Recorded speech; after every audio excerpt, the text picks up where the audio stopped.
I am sports tired, and it's the best kind of tired to be. I thought Chiefs up by 10, maybe say goodnight to Mike Tirico and Chris Collinsworth. And all of a sudden, I'm staying up. And then all of a sudden, it ends like this last night. And we see it, and the toe, no, he's out of bounds. That's by a toenail. And the clock expired as well. This would end the game if they rule this an incompletion. The runner's toe hit out of bounds. It's an incomplete pass.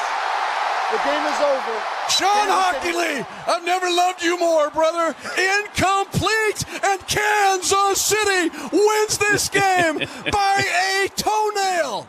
And you might derive that that's the Chiefs radio network there with the call 96.5, The Fan in Kansas City, by a toenail there. Plus, you know what I loved about this? If that call did stand, John Harbaugh was going for 2. He was going for the win. All right, so I'm watching the game last night, and as I finish watching the game, I'm thinking, okay, if I'm a Ravens fan, how do I feel? I feel really good, and then I feel really bad.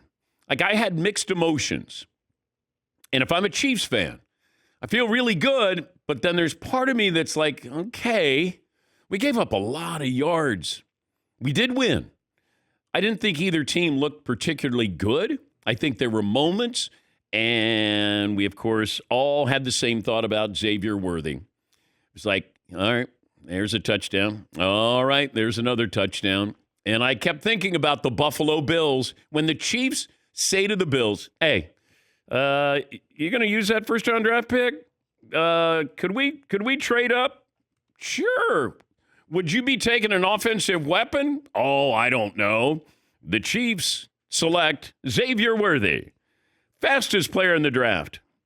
Now, the Bills did get the 32nd pick. I think they traded down to 33rd, and they took Keon Coleman out of Florida State. And by all accounts, seems like he could be a really, really good player for them. But here's Xavier Worthy, and Buffalo allows them to move up. First touchdown. By the way, Xavier Worthy is the 9th first-round pick to score a touchdown on his first touch from scrimmage in his debut. Devontae Smith did it for the Eagles in 2021. Marquise Brown with the Ravens in 2019. A.J. Green with the Bengals, 2011. 2008, Robert Meacham for the Saints. Felix Jones for the Cowboys in 08.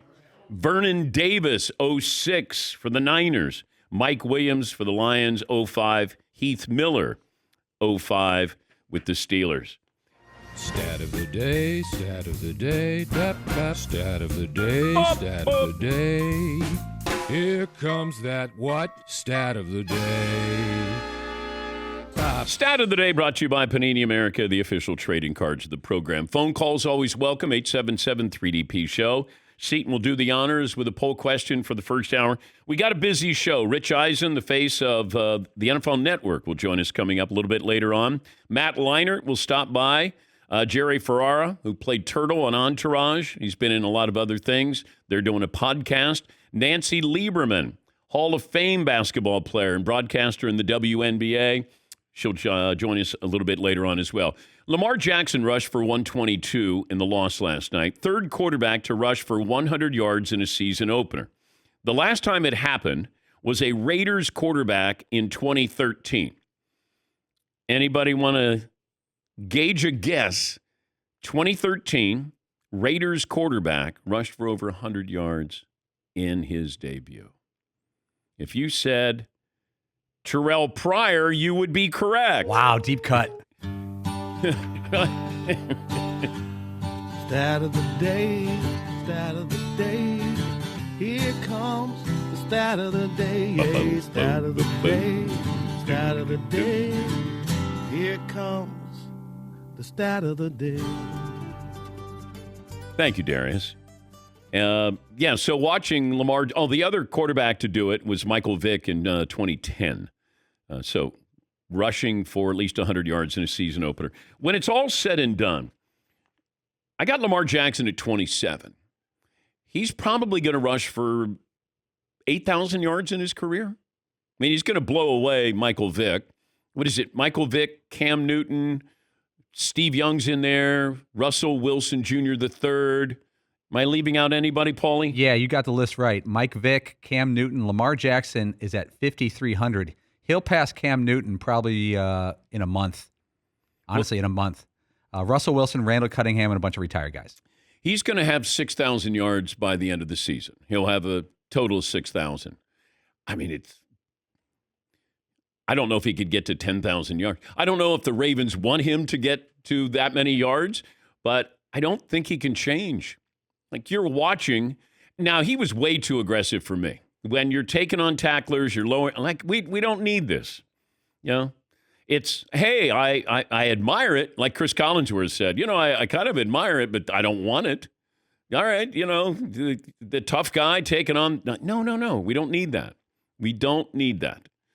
But I thought they were going to do a little bit more of the option that Derrick Henry and Lamar Jackson going down the line, pick your poison. And I'm hoping that we do see that. It was nice to see Derrick Henry, but 13 carries? I don't know. I got to load him up a little bit more. And then Isaiah Lively, he's the go-to guy now. Likely, I should say. Lively. Isn't there Derek Lively and then Isaiah Likely? Yeah. But this guy, I remember seeing him at Coastal Carolina. Bloop. Yeah. Who was the quarterback they had? Was that Grayson McCall? Yeah. Maybe? Didn't he just isn't he on NC State now? Yeah, the tour continues. Yeah, he had long hair. I remember like a Thursday night Coastal Carolina game. I remember seeing this guy. I'm like, man, he's pretty athletic for a big guy. But, late in the game, they were going to him. Last drive, they were going to him and then thought he had the touchdown. And he had this to say after the game. What do you take away from a competitive game like that against this team? I say this is probably the worst game we're going to play all year. So if this is their best that they got, I mean, good luck in the postseason. So that's Isaiah Likely, the Ravens tight end. You start to look at these skill position players that the Ravens have surrounded Lamar Jackson with. And, it's not an impressive list. They've tried, and then they've whiffed on quite a few of these players.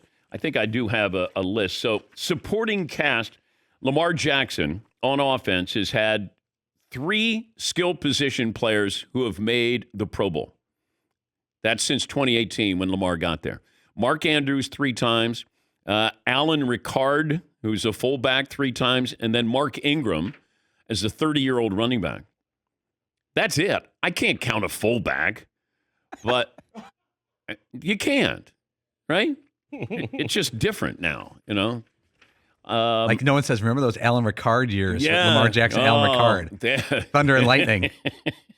No offense. Okay, but they took a swing at Le'Veon Bell, Dez Bryant, Deshaun Jackson, Odell Beckham Jr. III, Devontae Freeman, Melvin Gordon III, and Latavius Murray. They're trying. They just haven't done well. And now Derrick Henry, let's see if he can put up some big numbers. They're certainly expecting him to do so. But I'm watching the Ravens. That's never a pretty offense. Like they don't get into a rhythm. It's just Lamar is choppy.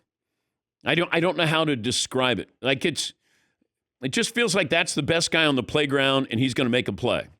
And like the rhythm part of it, you see that with offenses. Like, oh boy, they got it going. And he's not afraid to pull the ball down. And I could watch Chris Jones. They could have put a camera on Chris Jones last night, and I would have watched that. He's fascinating.